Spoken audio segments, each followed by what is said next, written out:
റഷ്യയിലേക്ക് ജോലിക്ക് പോയി ചതിയിൽപ്പെട്ട് സൈന്യത്തിൽ അടിമജീവിതം നയിക്കേണ്ടി വന്ന യുവാക്കളെക്കുറിച്ചുള്ള വാർത്തകൾ വന്നിട്ട് അധിക നാളായിട്ടില്ല. വിനീത്, ടിനു, പ്രിൻസ് എന്നിവരെ റഷ്യയിലേക്കായിരുന്നു കടത്തിയത്.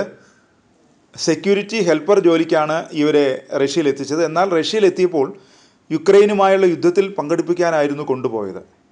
അതിനിടയിലാണ് മറ്റൊരു മനുഷ്യക്കടത്തിനെക്കുറിച്ചുള്ള വിവരങ്ങൾ പുറത്തു വരുന്നത്. തിരുവനന്തപുരത്തു നിന്നുള്ള യുവാക്കളാണ് ചതിയിൽപ്പെട്ടത്.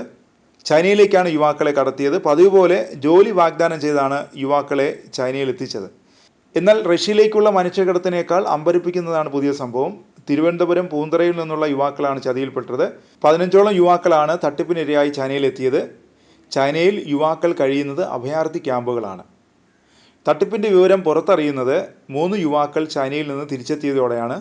എംബസി വഴിയാണ് ഇവർ നാട്ടിലെത്തിയത്. പൂന്തുറ സ്വദേശികൾ തന്നെയാണ് യുവാക്കളെ തട്ടിപ്പിനിരയാക്കിയത്. ഓരോരുത്തരിൽ നിന്നും അവർ 6 ലക്ഷം രൂപ വാങ്ങിയിട്ടുണ്ടെന്നാണ് തട്ടിപ്പിനിരയായ യുവാക്കളുടെ ബന്ധുക്കൾ പറയുന്നത്. യുവാക്കൾ തിരുവനന്തപുരത്തു നിന്ന് പുറപ്പെട്ടത് ഫെബ്രുവരി 4-നാണ്. ചൈനയിൽ 8-ാം തീയതി എത്തി. നല്ല ജോലിയും ഉയർന്ന ശമ്പളവും വാഗ്ദാനം ചെയ്താണ് യുവാക്കളെ ചൈനയിൽ കൊണ്ടുപോയത്.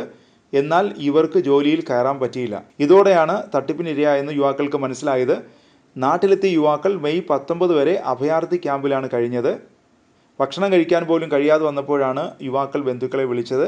ബന്ധുക്കൾ ഇവർക്ക് പണം അയച്ചു കൊടുത്തു. ഒടുവിൽ ഇവരിൽ 3 പേർ നാട്ടിലെത്തി. അപ്പോഴാണ് തട്ടിപ്പിൻ്റെ ആഴം മനസ്സിലായത്. ഇതോടെ ജോലിക്ക് കൊണ്ടുപോയ ഏജന്റുമാരുമായി ബന്ധപ്പെട്ടു. എന്നാൽ ഇവരിൽ ഒരാൾ മാത്രമാണ് ഇപ്പോൾ പ്രതികരിക്കുന്നത് എന്നാണ് ബന്ധുക്കൾ പറയുന്നത്. യുവാക്കൾ സുരക്ഷിതരാണെന്നാണ് ഇവർ പറയുന്നത്. ഉടൻ ജോലി ലഭിക്കുമെന്ന് പറയുന്നുണ്ട്. ചൈനയിൽ നിന്ന് തിരിച്ചെത്തിയവർ പണം തിരികെ നൽകാൻ ആവശ്യപ്പെട്ടിട്ടുണ്ട്. ഈ മാസം 30-നകം പണം നൽകുമെന്നാണ് ഏജന്റ് പറയുന്നത്. തൊഴിലില്ലായ്മ ചൂഷണം ചെയ്താണ് ഏജന്റുമാർ യുവാക്കളെ വലവീശി പിടിക്കുന്നത്. തട്ടിപ്പിനിരയാകുന്ന സംഭവങ്ങൾ അടുത്തിടെ വർദ്ധിക്കുന്നുണ്ട്. അടിയന്തരമായി അധികൃതർ ശ്രദ്ധ പതിപ്പിക്കേണ്ട വിഷയമാണിത്.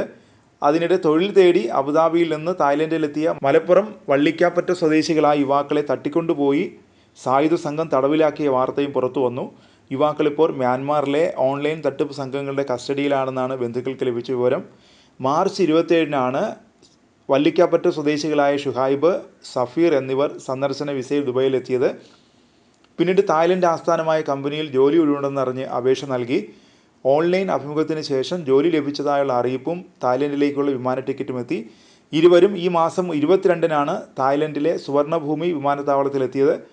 പുറത്തിറങ്ങിയ ഇവരെ ഏജന്റ് വാഹനത്തിൽ കയറ്റി സായുധ സംഘത്തിൻ്റെ നിയന്ത്രണത്തിലുള്ള അജ്ഞാത കേന്ദ്രത്തിലേക്ക് കൊണ്ടുപോയി. ഇടയ്ക്ക് ഫോണിൽ ബന്ധപ്പെട്ട ഇരുവരും പറഞ്ഞാണ് ഇക്കാര്യം കുടുംബം അറിഞ്ഞത്.